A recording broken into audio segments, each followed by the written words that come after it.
close till I get up. Time is barely on our side. আগামী বছরের শুরুতেই বাজারে আসছে স্যামসাং এর নতুন flagship phone Galaxy S25 ultra. The storms we chase are leading. জানা গেছে এই ফ্ল্যাগশিপ স্মার্টফোনের ডিজাইন, হার্ডওয়্যার এবং ক্যামেরা আরো উন্নত হতে চলেছে। No, I don't wanna waste what's left. And on we'll go. এর পূর্ববর্তী মডেলগুলোর মতো সিগনেচার পেনও একই রকম থাকবে বলে মনে করা হচ্ছে। And on we'll go. তবে আগের মডেলগুলোর তুলনায় এবারে কর্নারগুলো সফট থাকবে, ডিসপ্লে আশেপাশে থাকা বেজেলগুলো থাকবে মিনিমাল।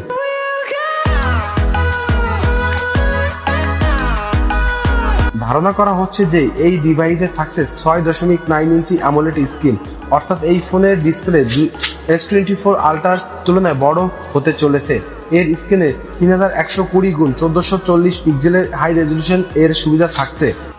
স্যামসাং এর আলট্রা ডিভাইসগুলোতে বরাবর ক্যামেরার উপর জোর দেওয়া হয়, গ্যালাক্সি S25 আলট্রা এর ব্যতিক্রম নয়। এতে থাকবে একটি নতুন 50 মেগাপিক্সেল আলট্রা ওয়াইড একটি লেন্স, সেই সঙ্গে থাকবে 3x এবং 5x অপটিক্যাল জুম সহ telephoto camera.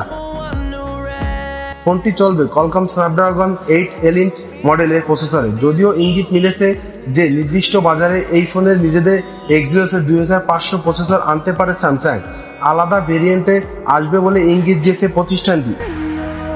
We'll go through the wastelands, through the highways, till my shadow turns to sun. এই মডেলটিতে থাকতে পারে 5000 mAh এর একটি ব্যাটারি। বরাবরের মতোই রিটেল বক্সে থাকবে না চার্জার। এক্ষেত্রে অ্যাপেল এবং গুগলকে ফলো করছে স্যামসাং। এই ফোনে থাকতে পারে IP68 এবং IP69 water and dust register supported.